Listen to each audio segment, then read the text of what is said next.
Okay, so I understand it's time to start. Are we ready? Okay, so just to remind people that basically I'm giving this talk today rather than tomorrow as scheduled, and Rashid will be.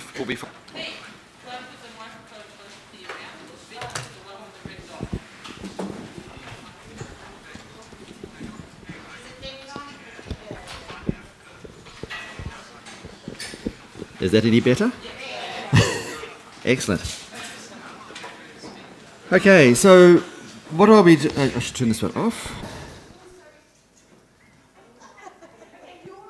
Are we right? Okay, so I'll be giving this talk basically on the indicators in the policy management interface. Essentially, that's as far as I'm concerned, that's really where the rubber hits the road. It's where science and society at large interact. And I should say from the outset, I'm not a social scientist. I've interacted with lots of social scientists, but that's not my background. On the other hand, I have worked in a wide variety of both science and policy management areas, both from the science delivery end of things through to the use of science and policy and management in public-private NGO contexts. So I'll be speaking from that perspective. It's a pretty broad area to try and cover in one talk, so I'll be covering a lot of ground. I've got a lot of information in these slides, more than usual, but I've done that because so that you will actually have that later on if you want to actually go back and re-look at things later on. But I thought what I'd do first of all is just spend quite a bit of time actually just talking about what is this science policy interface. You know, we all, or most of us, know about science, but what is this management and policy all about? Some of the contrasting values and cultures, the way that the institutional structure and governance interacts with that, how we might go about engaging and informing. Then I'll drop back into some of the more say science-oriented approaches. Just what do we do by way of using policy indicators in policy, both for the development and the application and the review, and also for indicators in management. And I'll end up with some concluding remarks. So first of all, what is this policy and management all about? So first, we'll get clear what the difference between policy and management actually is. So policy is essentially a high-level statement of intent. It often contains the high-level trade-offs, like, for example, what sectors are going to be supported and how, what paths to development a nation wants to pursue, those kinds of high-level things. It's usually principle-based, and it's not an action plan. It can include general protocols for how you go about implementing the policy, but it's not actually the action plan itself. That's not inside the policy. It's usually developed at a fairly high level by a board, for example, in a private company, or by ministers, politicians, bureaucrats in government organisations. It's very broadly informed by science, mostly in the background understanding and options. And management, on the other hand, is actually the operational interpretation and implementation of that policy. It's what you do on the ground. So management's usually implemented through a management plan or a management strategy. It includes the goals, how the actions, and the resources to do those things. Now, this is where the trade-offs, and I'll keep coming back to trade-offs a lot because that's what a lot of this is about. But this is where the trade-offs are usually very pointed and very explicit.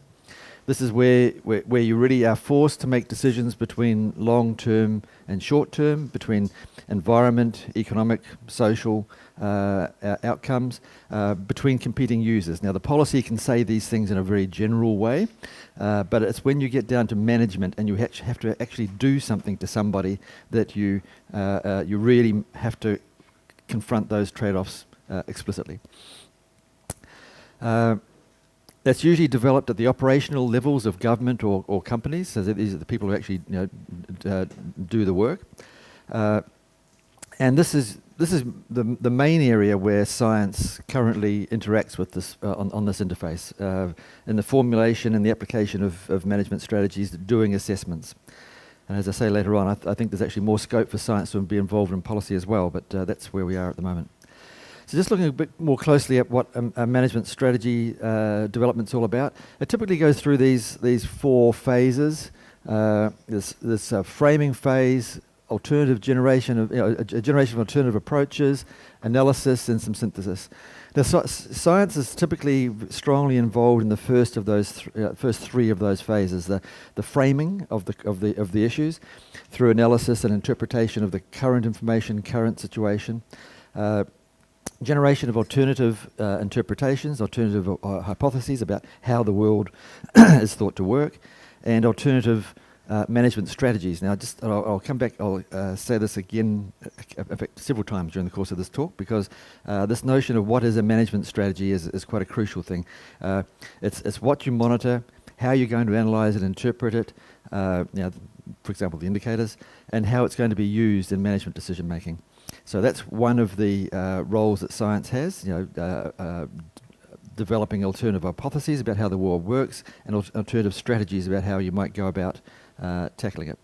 And then, of course, science provides a lot of the analysis of particular situations to make sure that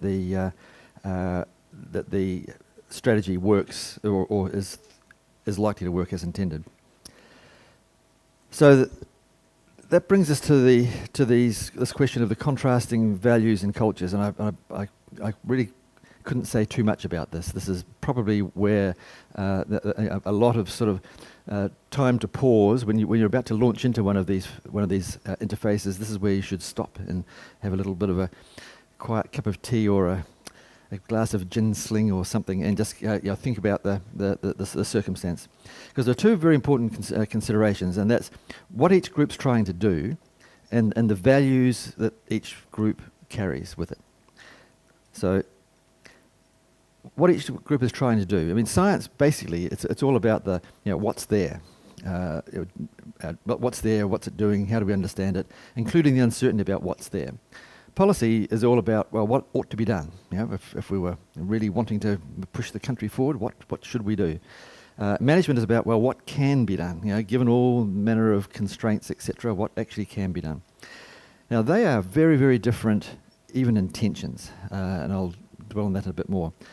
And I just point out that, and I think Rashid just mentioned the precautionary principle. Now, I've do this in so many different ways, and I just keep coming back to this point that the precautionary principle is a really crucial management tool, policy tool, but it really straddles this science, policy, management boundary.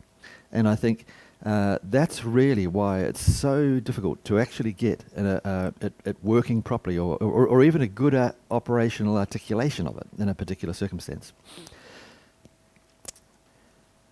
The different value systems, let's look at that. Now, again, I've heard people give huge, long explanations of this. I just pulled out this little table there, and I'm not going to go through them all, but I'll just slow down while I give you a chance to read through. This is the science culture and versus the management policy culture. Now, management actually sits a bit in the middle, but these are the 2 extremes, and they've got some quite different values and cultures that they bring with them. Science is really embraces probability and uncertainty. I mean, that's the scientific, the core of a lot of science. Characterizing uncertainty, understanding your uncertainty, resolving it, etc. In policy, certainty is desired. There's a yes/no decision point that has to be made there. All this uncertainty stuff is very, very messy. There's the time frames, the attitude to risk of failure, very, very different across the 2.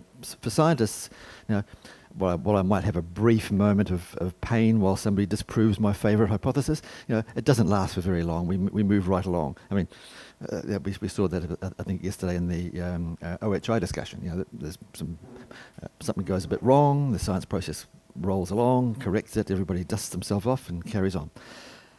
Not so in the policy environment. Failure can be fatal to careers, let alone big sectors of the economy and the population. And I'll just duck down to this. I say I've given you a chance to read it all now, but I'll just duck down and focus on that one here as well. Can people see that, or are they seeing mostly chairs? That bottom one is actually also a really important one to stop and think about, which is that for scientists, the clientele, the people that we're really talking to when we do something in science is diffuse. It's out there. We might know a few of the names, but it's a fairly diffuse thing. The scientific body of knowledge is a diffuse thing. In the management and policy world, it's not diffuse at all. There's a very specific group of people out there who we're paying a lot of attention to what you do to their sector of the economy, to their activities.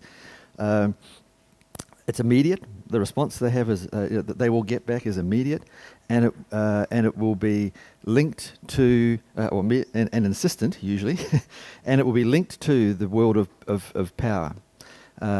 Who is concerned and how much they get listened to really comes down to this world of power, rather than the world of knowledge. So that all may sound very abstract, although maybe I can see some smiles around the place, so I think maybe it's not quite so abstract. But I would just like you to pause for a moment and think about, just consider how this would play out in something that you've been doing just recently. And I've been reading all these posters, and I know that there are lots and lots of examples of exactly this. You've got a new method to do something or other. You've identified a major risk to something or other. Now just think if you're trying to now translate that into a policy and management setting, just think about how so you're busily looking at it all from this perspective. Just take those exact same things and think about it from this perspective. And the probability of success, and this is not just the success and failure from a technical point of view. You might have a 5% error rate. Now, 5% error rate is a pretty reasonable thing for a scientist. It may be a very, very bad thing in a particular context for a politician. What will be the effects on the clientele groups? Who's going to be the winners? Who's going to be the losers? How much influence and what have they got? And where will they use that influence? They're the sorts of things that ought to be being thought about and asked.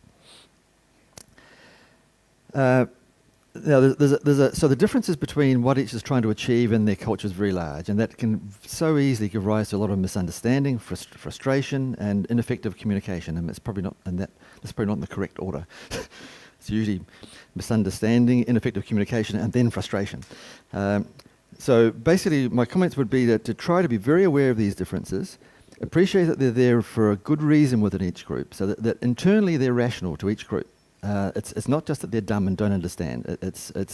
These are genuinely different value sets, and people are coming at these things with their genuinely different value sets, and it's not a matter of them being just silly or what have you. I mean, they may not understand, but that's actually our task. So try to put your information, your input into a context that's understandable and relevant to their worldview. That's the real thing.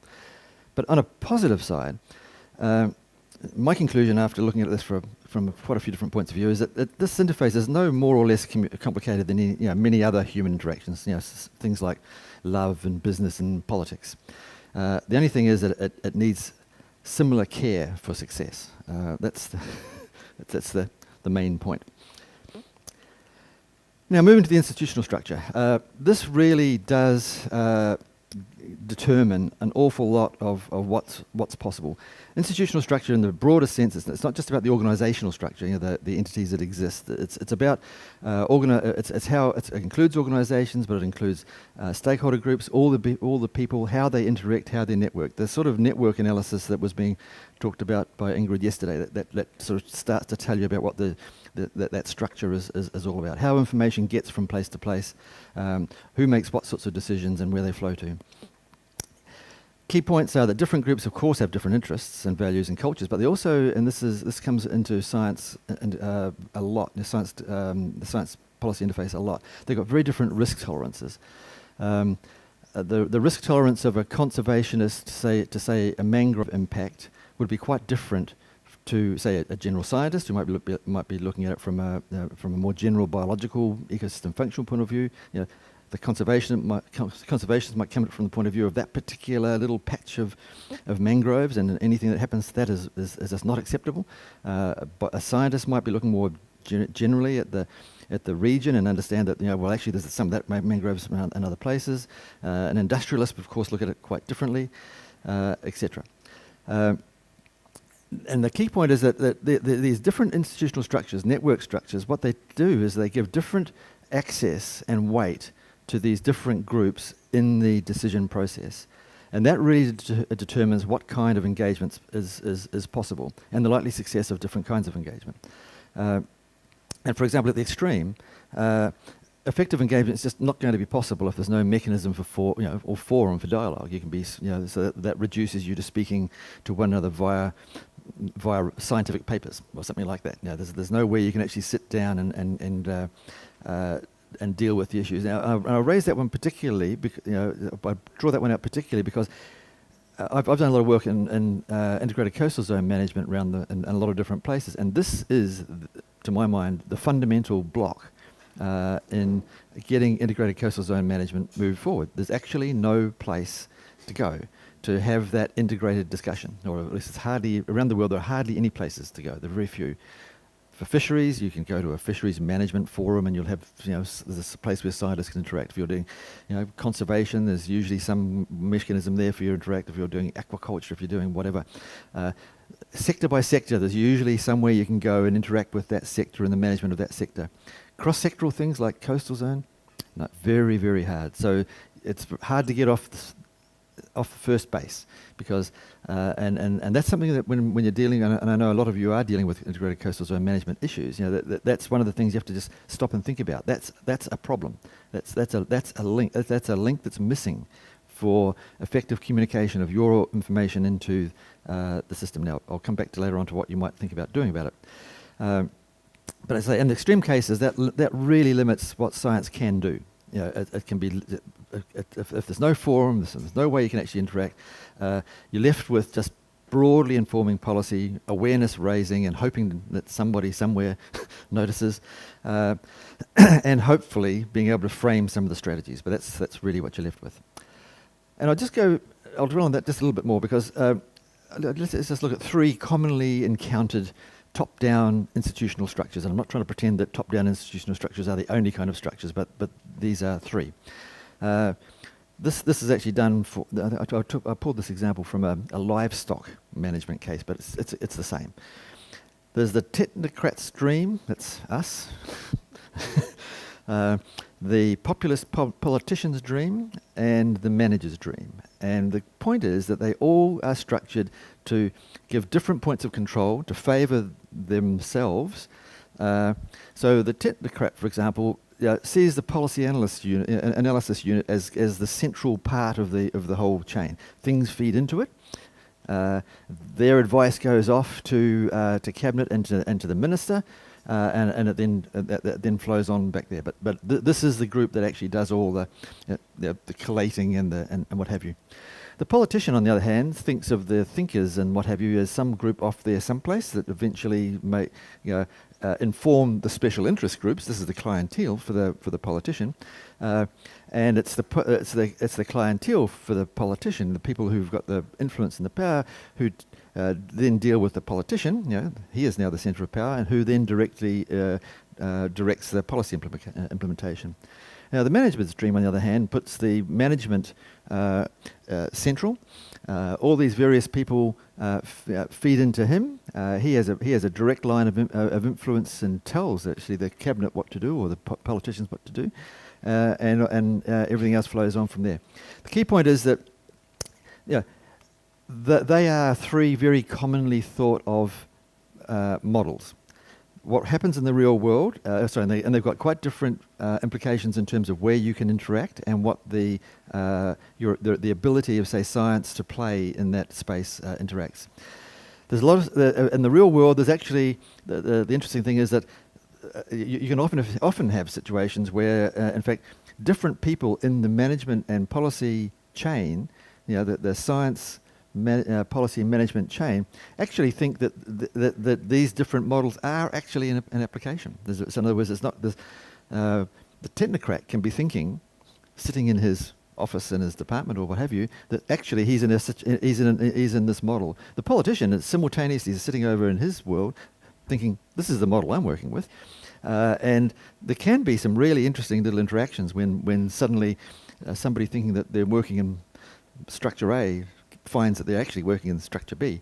Now, that's really obvious. In fact, it's even funny at times when you watch it unfold. But the trouble is, it's really serious.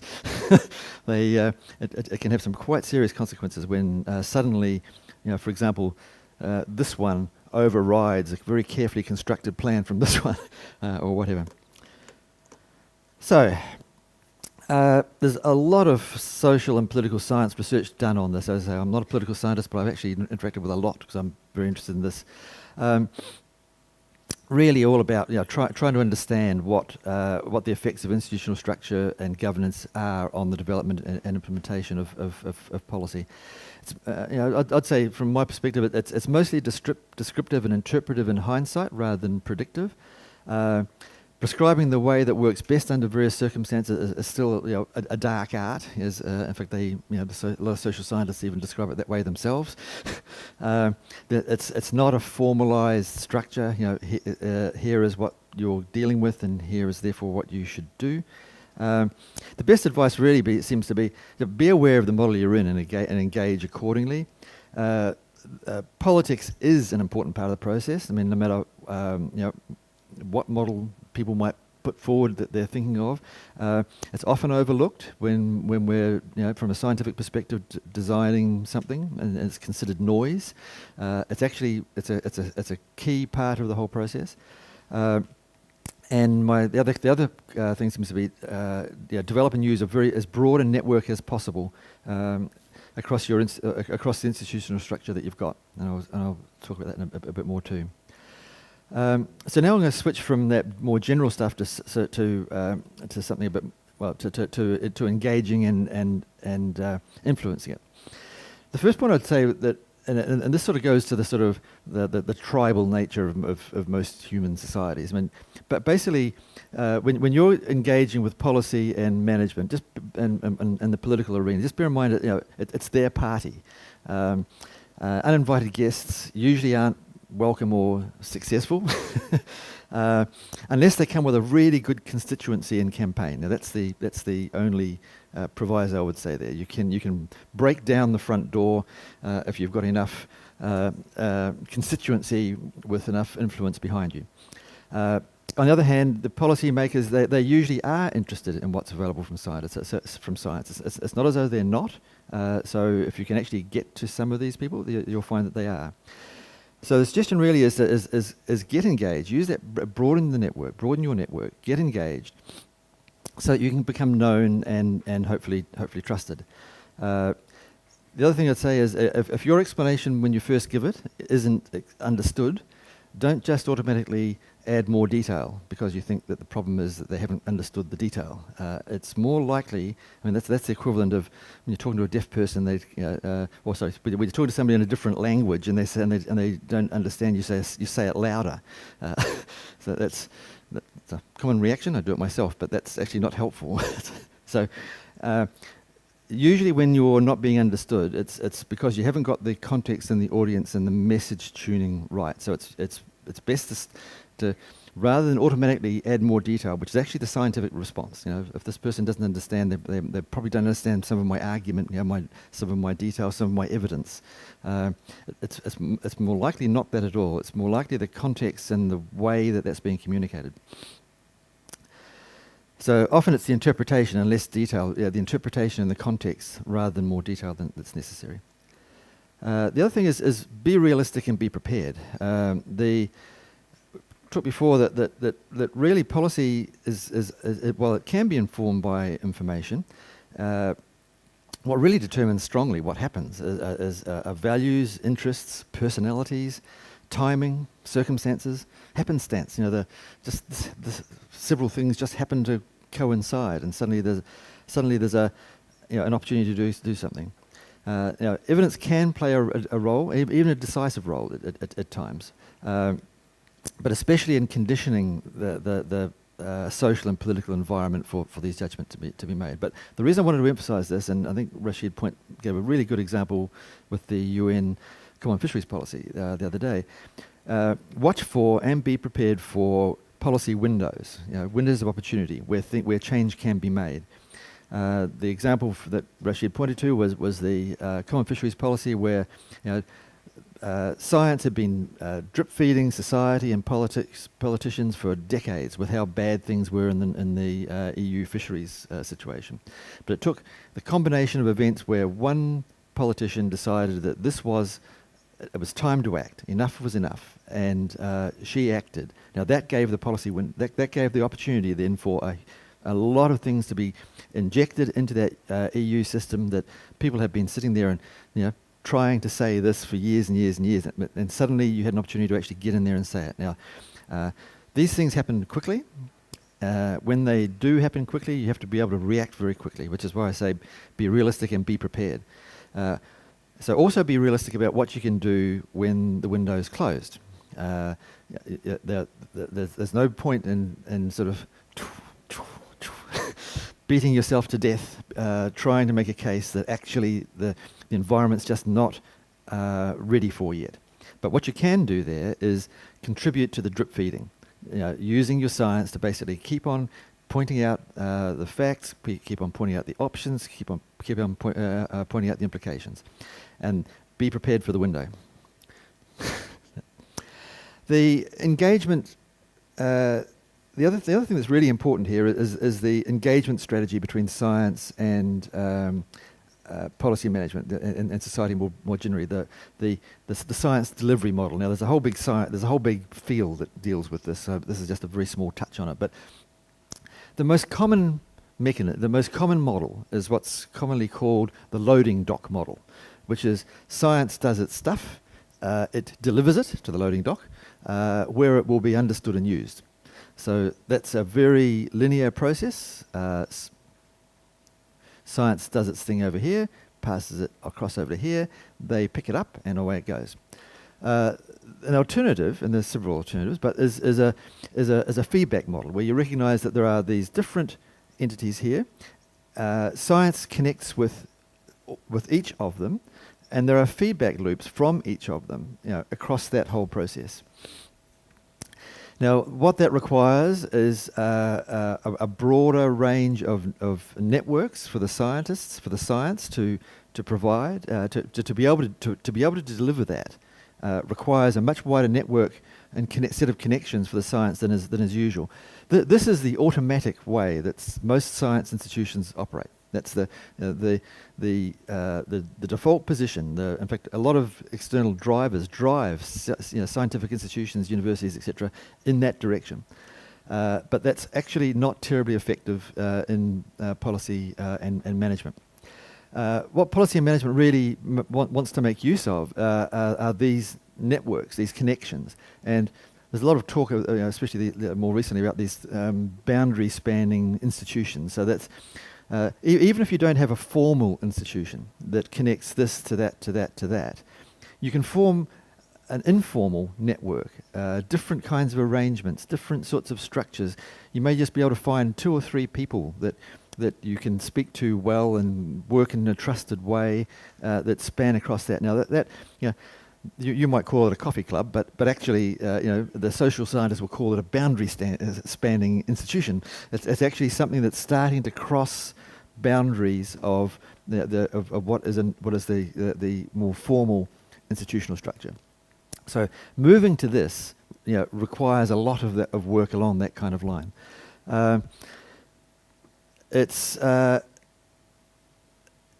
Basically that's what I want to say.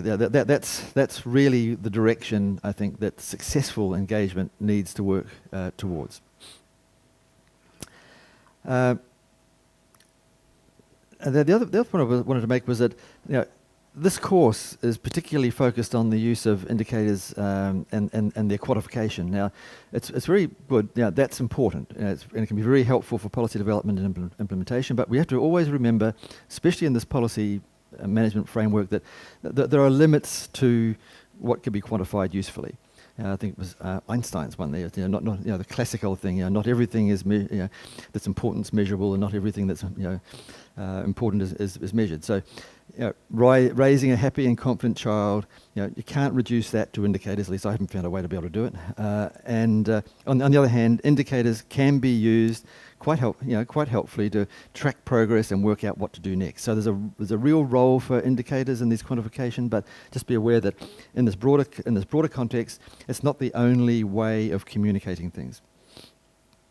So, my comments here are actively consider and use all the aspects of that science policy management interface. Explicitly plan your engagement strategy. I can't express that strongly enough. Usually people just do it. They finish their work and they pass it on, and that's the end of it. It's really worth thinking hard about what your engagement strategy is going to be, particularly if you're wanting to. I'm predicating this on the notion that you actually want to influence the policy and management environment. In some circumstances, it may not be necessary.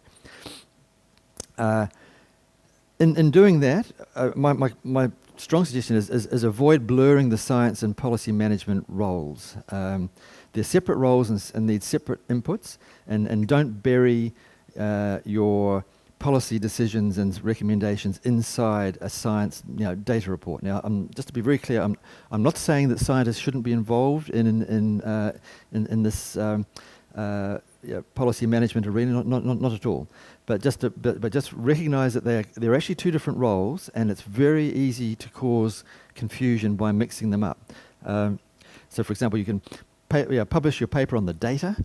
You can publish a paper on taking, say, several alternative management approaches and scientifically evaluating them. You can even give scientifically based options for management. But the thing to be very careful of is not to bury actually what is a management or policy decision inside your science report, because that actually will eventually cause difficulty. I hope I'm clear on that. Okay. Sorry. Is it because you think it will lessen the credibility of the science, or is it because they won't be able to find it if it's in the data report, or why exactly do you advise? Right. Yeah. No, it's not because they can't notice it. it's actually because eventually in these processes, if somebody starts contesting that particular policy outcome, and then it turns out that actually it's a scientist has made that judgment and just buried it in a science paper as if it was a science conclusion, that will actually undermine the credibility of the science going forward. If, for example, you've got some evidence, some information that's relevant to this policy question, you put that clearly there. Now, you may then have a policy preference, or you may well want to evaluate a particular policy. You do that, and you put that there too. But then that means that in the later stages in the policy debate, if a contested view of the policy response emerges, you're not caught up with one particular policy option. You can basically say, right, now we've got two policy options. I evaluated this, here's the data, my data is still valid, it's perfectly valid. Here's my earlier piece of work which evaluated one of them. I see now we've got two. I'll do another piece of work and evaluate the other one as well. So you keep being the honest broker, the person who can be turned to evaluate different policy options, not becoming aligned with one. Because that's actually a really tricky area that scientists often find them, even inadvertently. You do a piece of work because you're asked to do so by one side or the other. You don't think about that at the time. But if you're not careful, you can suddenly find yourself in that camp, which means that you are then reduced in what you can actually do as that policy debate unfolds. So it's a bit subtle, but. So in the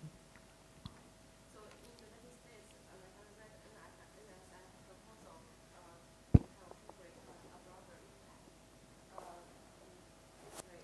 So I think probably useful to add. This aspect of the science policy management just means add some description of what kind of proposed research will have positive outcome if we can apply it to the science policy management. So do you think it's useful, or just we should consider to talk to politicians or some managers and in decision making, then to add that to the proposal? I didn't want to I didn't want to say don't do it. Okay, yeah, Okay. so I'm not trying to say science has got no role in there. It does, it absolutely does. In fact, in some circumstances, it's the only place where you get some of that input. But even when you're in that situation, it's a really good. My view is it's a really good thing to keep those things separate. Now, do them. Don't not do them, but do them. But just be careful to keep them separate. And the way that I was answering the question before is really what you should be thinking about. That if the policy debate unfolds and starts bringing new options, in a science sense, you want to preserve your position. Yes. To be able to objectively evaluate all of the options. And that just becomes compromised if you're at some point along the way identified with one of them. Yeah, that's what I'm trying to say. I see. So probably the NSM manager will not like that much then. Yeah. Yeah. Okay, thank you. So, Alida?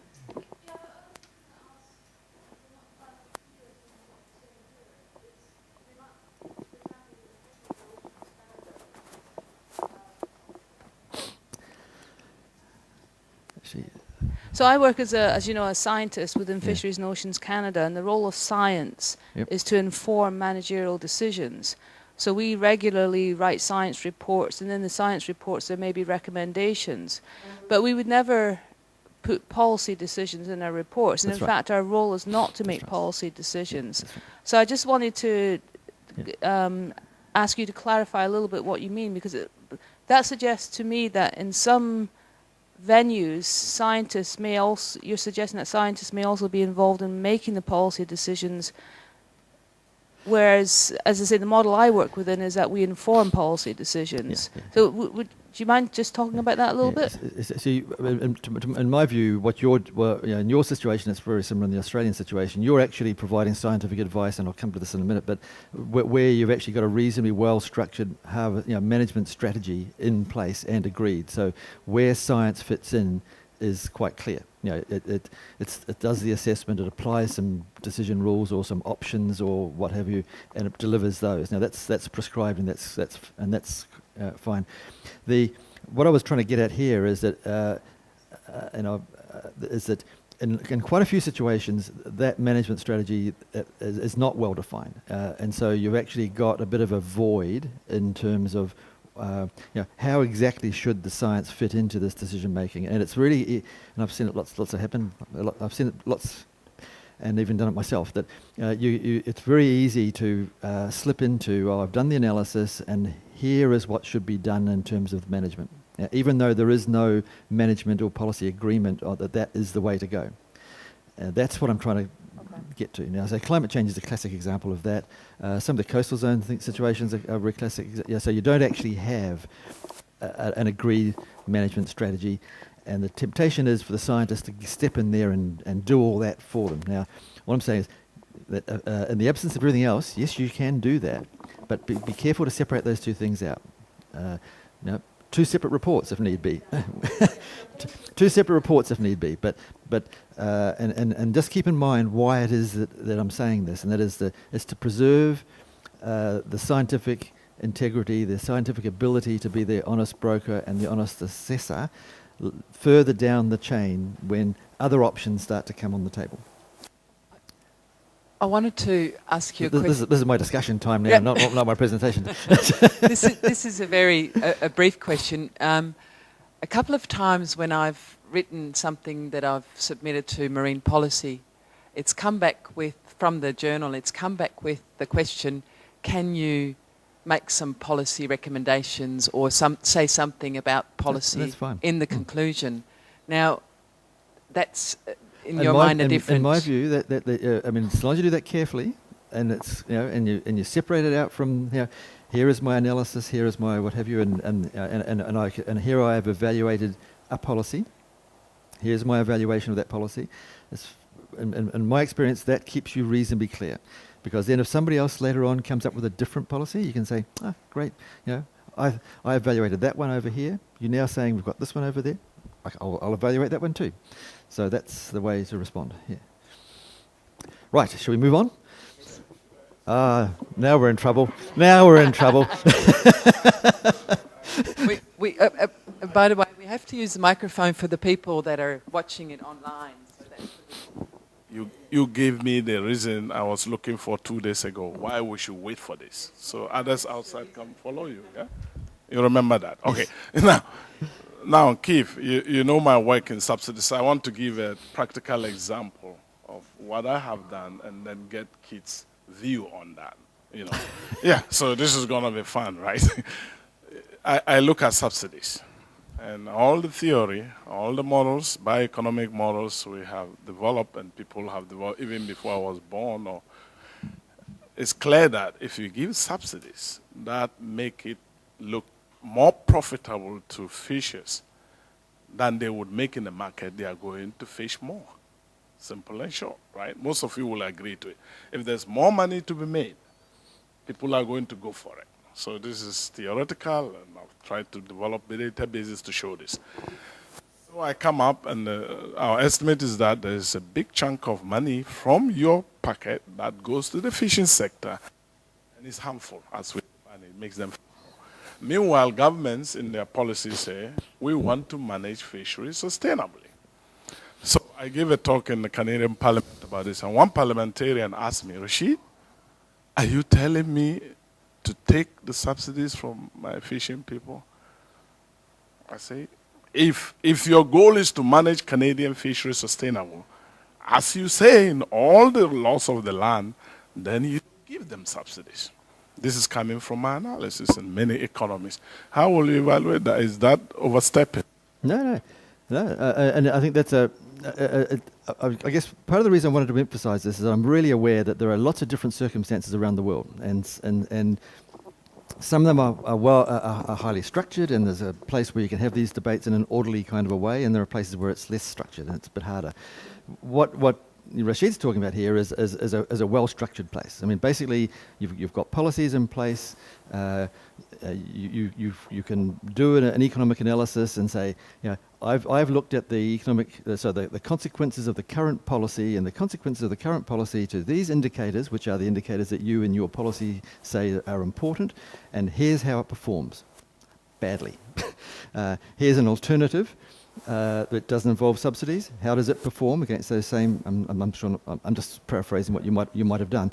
Here's an alternative which doesn't involve subsidies. Here's how it performs against these same performance measure. How does it perform? Better, at least better in some, maybe less well in others. Won't do so well in employment. But then you've got but then you've actually laid it out, and I think that's a perfectly scientifically valuable and valid thing to do.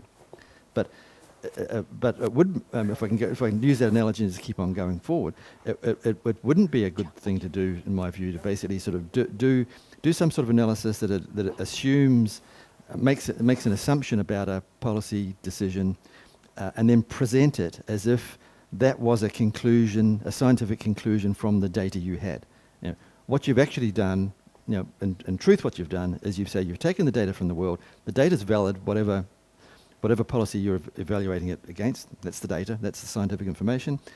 You evaluate policy 1, which includes subsidies. You evaluate policy 2, which doesn't include subsidies, and you say, this is the difference in what you get. Now that's a perfectly valuable, valid scientific thing to do.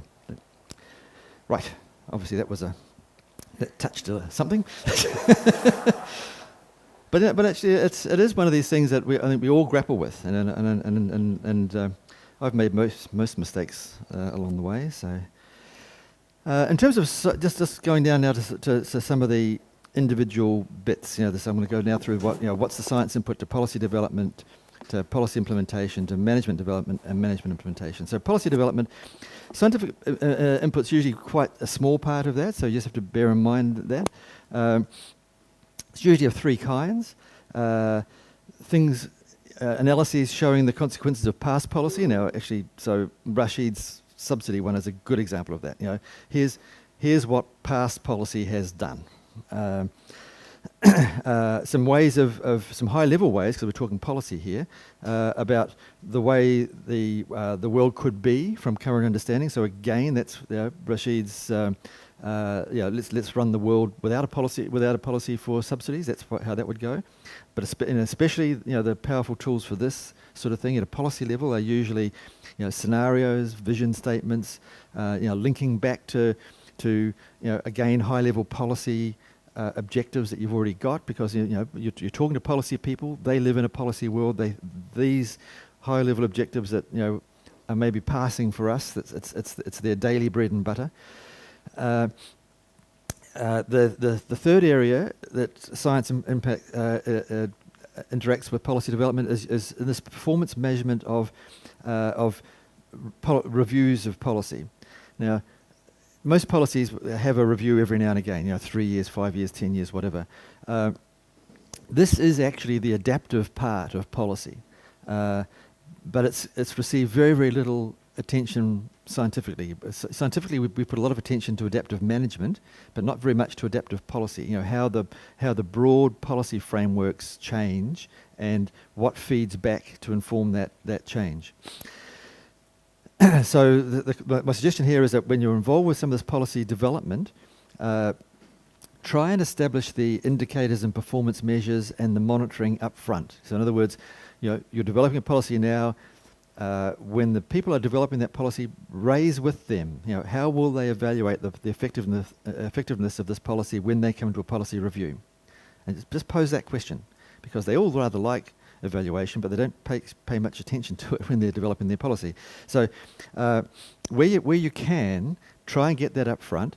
It's not usually a policy focus, but if you can get that injected, that's really worthwhile in terms of the positioning science. Well, not only positioning policy to be able to evaluate its policy better, their policy better in the future, but also improving the way that science can inform that policy evaluation later. And I just point, there's a very good example of all of this.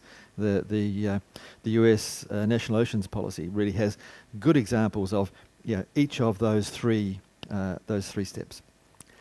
What does I say? It's common to review policies. Ideally, those indicators should be set up front. Often they're not. But I can encourage you to when you can, engage with relevant policy reviews. Now, scientists tend not to do that, but although it's increasing, but it's really worthwhile. In terms of management, that's really where most of the science input and use of indicators currently is. It's the operational management. So the interaction of operational science. What's usually called applied science, the various words, and the operational management. And the sorts of things involved there are developing and testing indicators. We've said lots about that already. All the posters say lots about that. So I won't say anything much more about it. Developing and testing management strategies. These can be risk management strategies. Management strategies come in lots of different forms, but fishery harvest strategies are probably some of the more developed ones. There are very good scientific methods around for testing management strategies, and through this management strategy evaluation framework, and I'll talk a bit about that. And then, of course, science is also involved very strongly, usually, in the implementation of the management strategies through the assessments and applying the decision rules. But just to be very clear about the meaning of some of these terms, because I'm zipping through these sort of as if everybody understands, and I just want to make sure that they've got a common understanding of what, when I say indicator and performance measure, when I say management strategy evaluation, what do I actually mean? Basically, for indicators, I just use this very, very simple thing. Indicator is something you measure. Performance is how that measure relates to a target or a limit or some other thing. A harvest strategy, a fully specified harvest strategy or management strategy is what you're going to monitor, how the information is going to be analysed and interpreted. What indicator is going to be calculated, how that's going to be used in decision making. Now that's often the missing bit. So when I say a fully specified, that should say management strategy rather than harvest strategy. But when I say a fully specified management strategy has that statement about how the indicators are going to be used to inform in the management decision. That's increasingly present in fisheries management, but it's usually the place where it's usually the gap. And then the management strategy should also say how the management decisions are going to be implemented. Testing it, and I won't dwell on this particularly, but you have to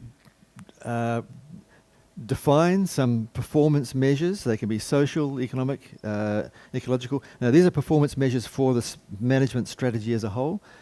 You can then use a computer or some other expert judgment, and I'll give you examples of both, to say, well, if I applied this management strategy, what's it likely to do? And you have to consider things like what are the proposed actions, what's the system, the real system likely to do, what observations are you going to make, how are you going to make those decisions. Now you can simulate it, you can work it through by discussion, but this is the structure you go through. You have to consider the range of ways that the system might work, the uncertainties in that, the kinds of monitoring, the uncertainties in that, the kind of assessment, how it's going to be analysed and how it's going to be used, and how it's going to be implemented. Now, using this framework, you can test if you're interested in how to, what's a good monitoring system, for example, you can use that framework to test that. Compare this monitoring versus that monitoring, or to test different decision rules. I'm going to decide this versus that in the light of that information. But that's the framework. So when I say management strategy evaluation, that's the framework, whether you use computers or reference groups or whatever to do it. Just very quickly, what makes a good indicator and decision rule? So this is within the management strategy. We've got indicators, we've got decision rules. What makes a good one, a good set? What you're trying to do is you're evaluating how that management strategy works and how well it works with respect to the management target. Now that could be social, economic, or environmental. You're looking for some kind of management control such that when the indicator is too high, the management control will bring the real world down. If it's too low, it will bring the real world up. So that without the monitoring and management, this might be the range of predicted outcomes that you get. With the monitoring and management, this is the range of outcomes that you are going to get. Now that's the concept behind this, and that framework that I mentioned before. That's the framework that you use for doing that evaluation. Key point is that I hope that you got it from what I just went through. In this context, monitoring, the indicator, and the decision rule shouldn't be evaluated separately, because they work together. And just evaluating them one separately, like I've got a really good index, I can estimate it really, really precisely. That may or may not be relevant. You can get precise and direct indicators can be of no use in this context if it's not connected to a decent decision rule. If it's not being used, it makes no difference whatsoever. Or if it's being ineffectively used, you'll still end up with this, no matter how well and precisely you measure your indicator. Conversely, imprecise and indirect indicators can sometimes perform acceptably if they're connected to the right decision-making framework and decision rule. And for example, the obvious one there is, and it goes back to this precaution. You may well have an indirect or imprecise indicator, but if it's linked to a decision rule that actually properly brings precaution or that uncertainty into the decision rule, you can still get reasonable performance in terms of achieving the management outcomes, even though that indicator has got low precision. So that's to say, in a strict science way, you can evaluate your indicator separately from everything else. In this context, it's totally tied up with the way it's used. And I just want to make clear too. Notice that we're using actually indicators and performance measures in two different ways here. The same words for two different meanings. One is for the real world quantity, and these are what we see in a lot of these posters here. It's I'm going out there and I'm measuring water quality or some other thing, and I'm analysing that. But the other way that we're using those same terms, indicator and performance measure, is for how well the management system itself works, and that's So the indicator and the performance measure there are related to the intentions of the management outcomes. They're not. So they're just to be clear that they can get confusing. There are two different ways that we're using the same words. One is for what we're trying to actually represent in the real world, our water quality, etc. And the other is, well, how well does the management system actually perform? And that's what we use when we're evaluating or comparing management strategies through an MSE framework.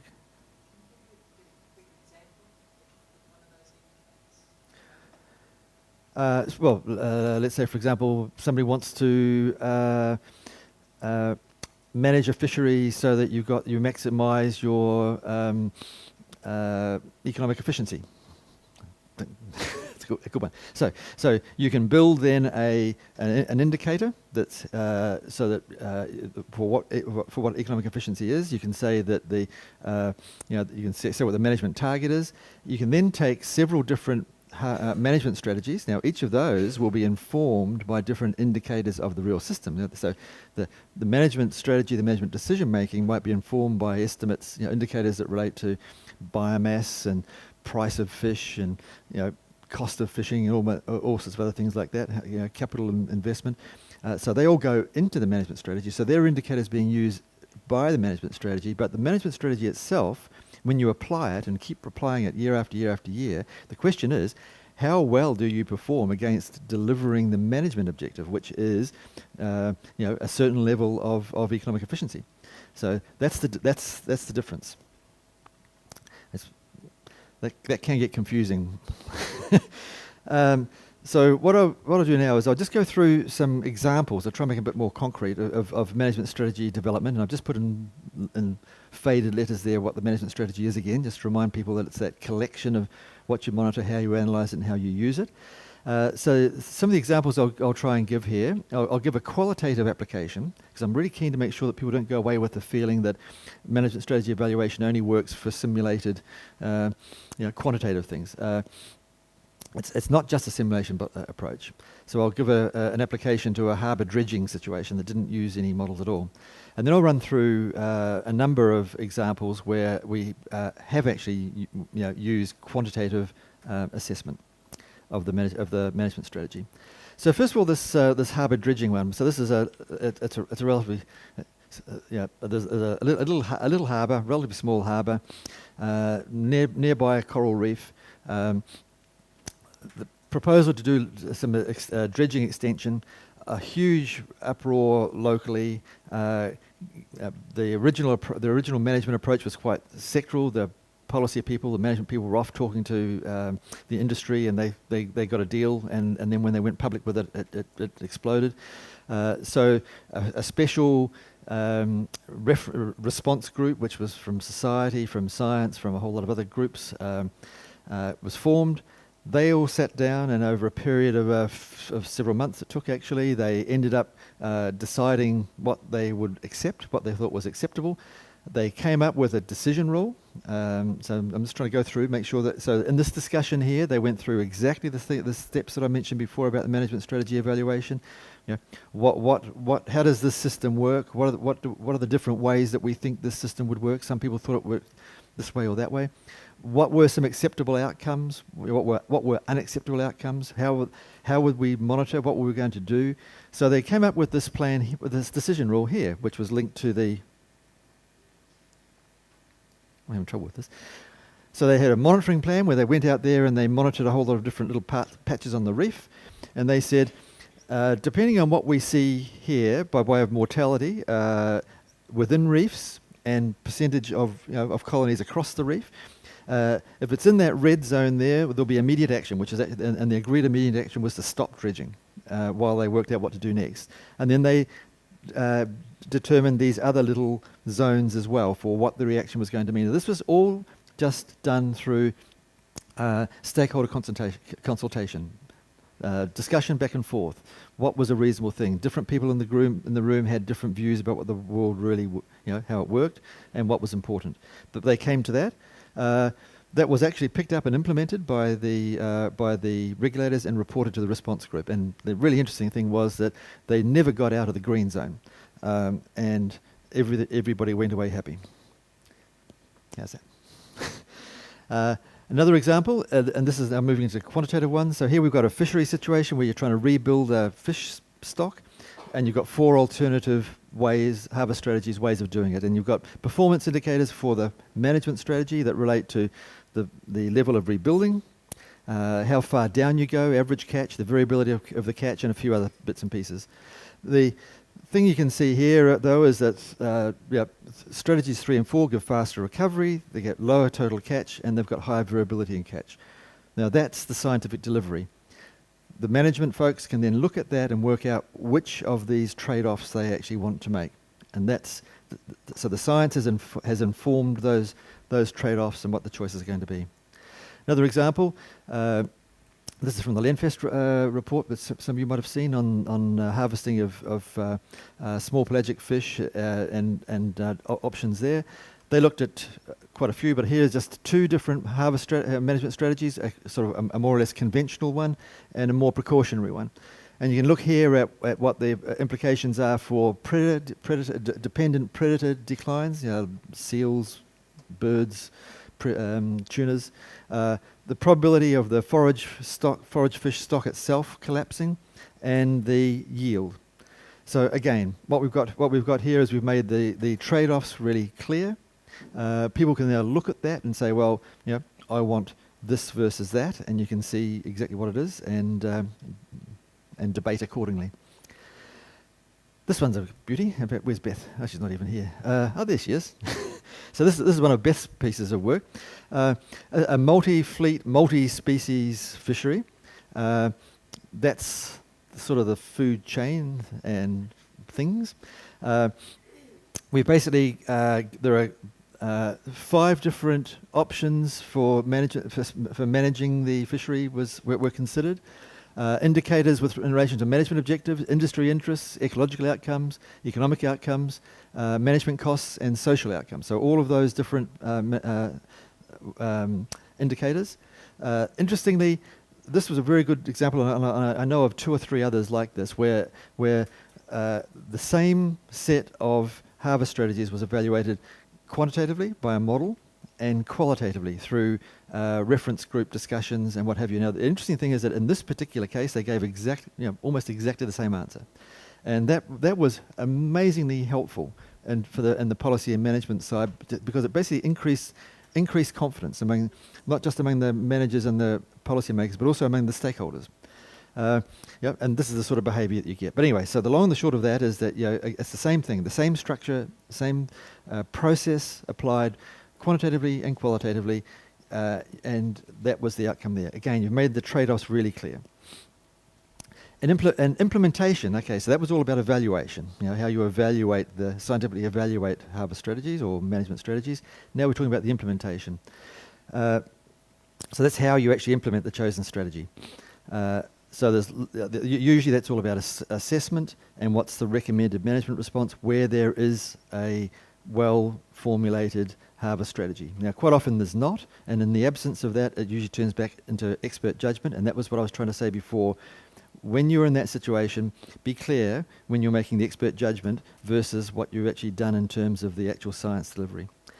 But in the presence of a decision rule, that's what you apply. And some examples of that. Climate change, inundation risk. Now, there are very few decision rules, so expert judgment is what actually comes into play there, both for the indicators and what you do with them. Here are just a few that I bumped into. Now, there are some cases around the world where, in fact, this is linked to an actual management decision. That's usually in spatial zoning of land use, where people are trying to actually move uses back from the coast. So there are some examples where this is actually being applied in a formal harvest formal management strategy, but mostly it's ad hoc. So there's no guidance for what the indicators are and no guidance for what the management response is. So that's a good case where it's good to keep those things separate. These are some different examples here. Threatened and endangered species, some well-described indicators there through the IUCN criteria. So in implementing those sorts of things, it's clear what to do, what the science input should be, what the indicators are that science should provide. It's also clear how they should be interpreted by and large. So that's quite a straightforward case, and there are a lot of different ways that the science can connect in.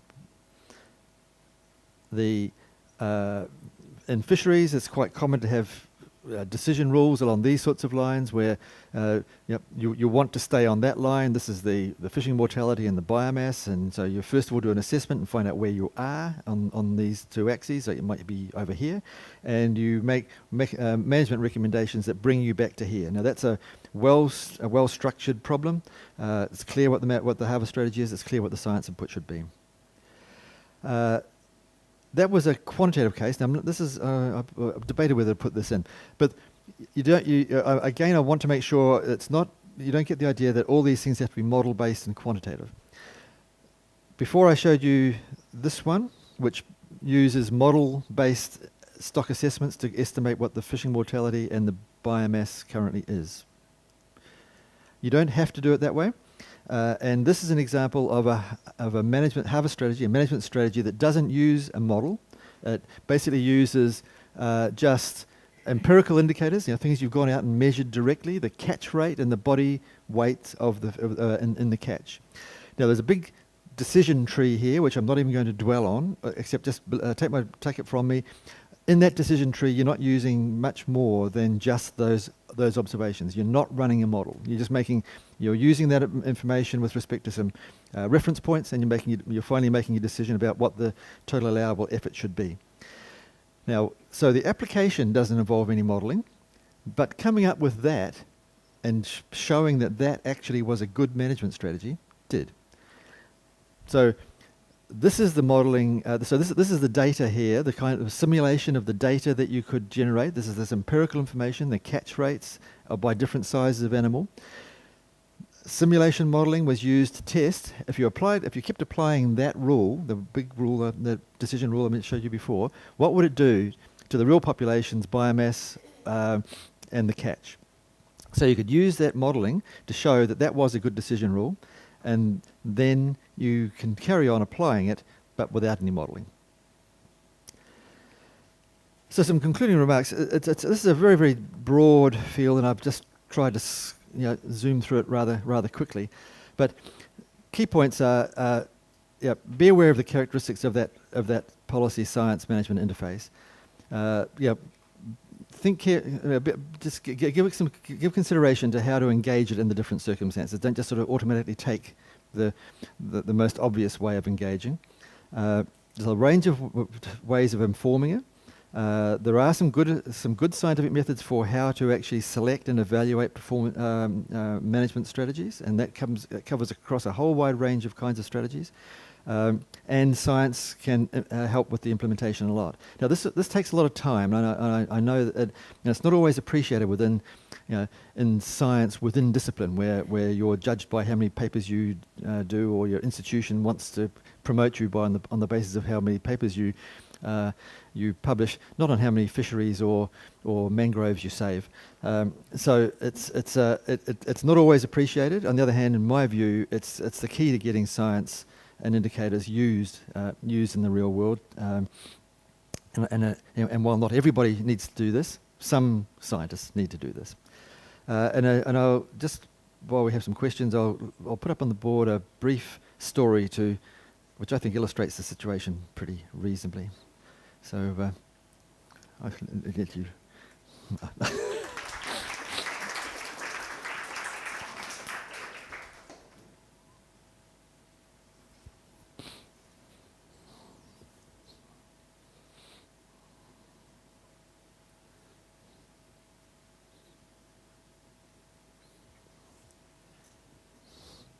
Yes.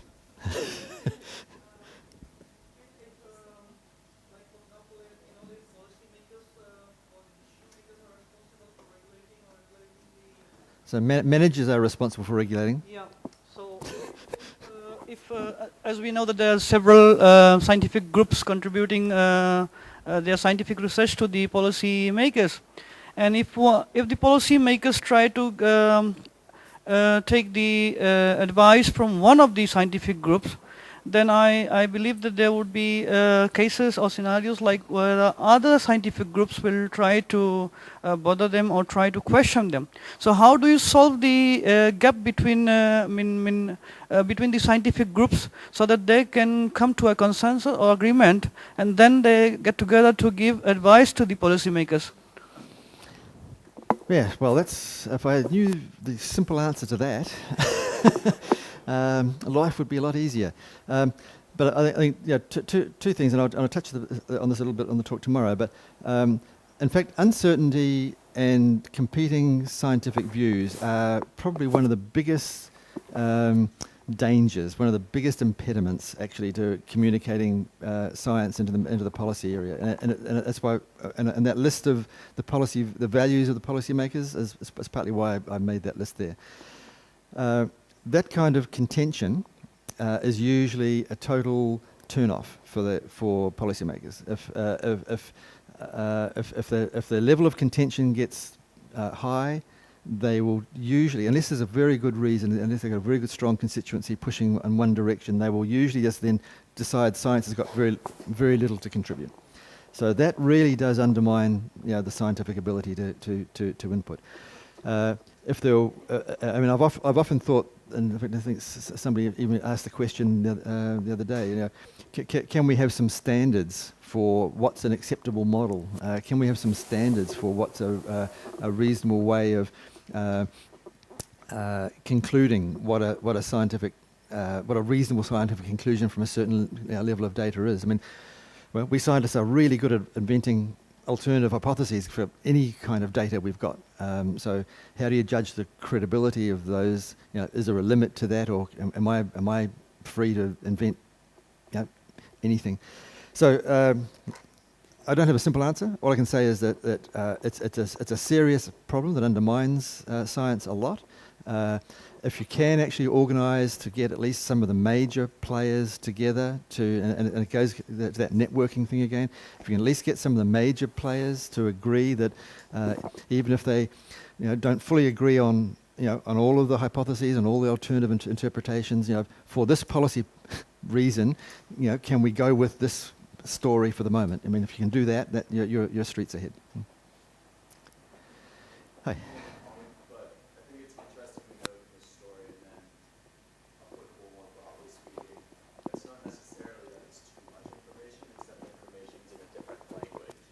Right. If the guy told him, you're at this specific intersection in Canton, Ohio, United States of America, North America, Earth, that's maybe more information, but it's very useful to him. That's right.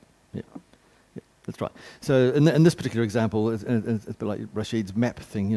Really, what the person's really asking, where am I in relation to where I know, and where I'm trying to get, and so the scientist hasn't understood that that's actually the context of the question, and so he's answered with a really good answer to a slightly different question.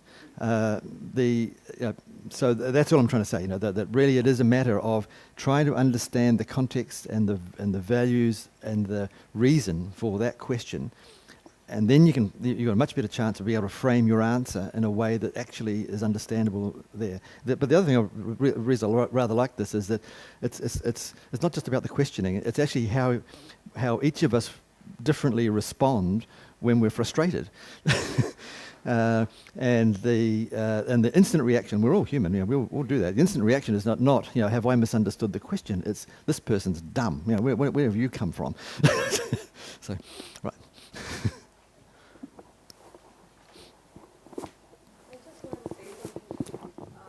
It's not, as a scientist, what I have come across is,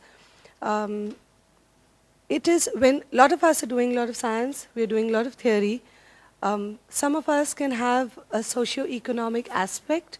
It's not necessary that we comment or give strong policy decisions, but give a human or a more societal approach to our work. It could just be one dimension that we address, and we don't need to make a decision. Because I remember very early in my career, I was working on some estuaries of Goa, and the data that I was getting made no sense to a lot of people.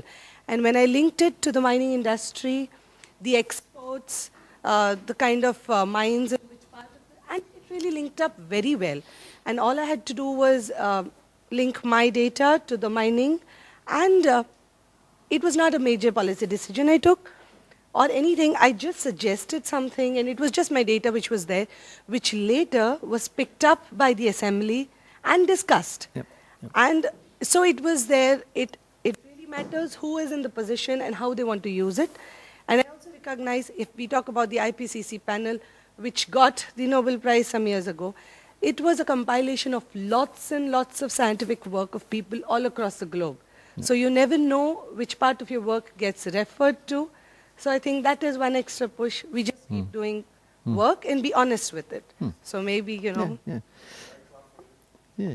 No. I think what you're saying is that, and I think that's a very good example. You know, you actually had some observational information about the systems that you were dealing with there. You linked it to some development history. You know, you could do a scientific analysis of, you know, how well do these things link up. You can explain parts of it that way. That's a very good input. The only thing I would say is that we can all usually think of some. If our objective is actually to influence policy and management, we come at it and think about that in our own context. We can usually think of, you know, some ways that would increase the likelihood of uptake, and that's all. You know, it's never going to be perfect, never going to be certain, but you can, you know, work to give yourself the best possible chance. Yeah. I have a question. So you give a very good introduction, and description about how things work for scientists and for policymakers, and some good examples of how we can apply some climate indicators to decision making. And I have kind of more general question, like the subject of our workshop is to bridge the gap between the research and assessment and policy management. And for myself, I'm very interested in applying my scientific results to the policy decisions, so to improve environment or make our life better. So I'm still not clear how I will do that. I mean, do you have any specific advice? Oh, no, that's sad. I thought that's what I was trying to say. I've actually tried to go through and just say, well, first of all, be aware of those differences in the cultures and the values and what have you, and what that's going to do for your, you know, how you phrase what you engage, how you engage, the kinds of ways that science can be clear about what develop your engagement strategy. You know, don't just take it. You know, take the most obvious next step. You know, don't just use the loading dock model for your science. You know, use that. Think about and work out how you might use your a more networked approach in your context. And then I tried to go through several of the ways that science can be used to inform policy and to inform the implementation, you know, the management side. You know, if you're asking me, you know, how to actually go about that in a step-by-step way, I mean, I wouldn't be brave enough to do that, because there are so many different institutional and social contexts around that you know, there is no generic answer, except to say, look at how you can engage what you've got. Being invited, getting trusted is really quite important. Forming even informal boundary-spanning groups is really important. That's an active step you can take in terms of networking. So, and the example I was trying to use there is, even if you just, you know, you've got somebody in industry, somebody in policy, somebody in management, you know, that's what you're trying to, somebody in politics. You know, if you can just find, you know, one person, a ministerial advisor somewhere that you can actually, you know, get on with and get hold of, or somebody from the relevant industry, you know, even if it's only a small group to start with, you know, that is really worth doing. So basically find a way suitable for myself. Right. As being a diplomat and not commenting a career suicide very early. Yeah. Thank you, Keith.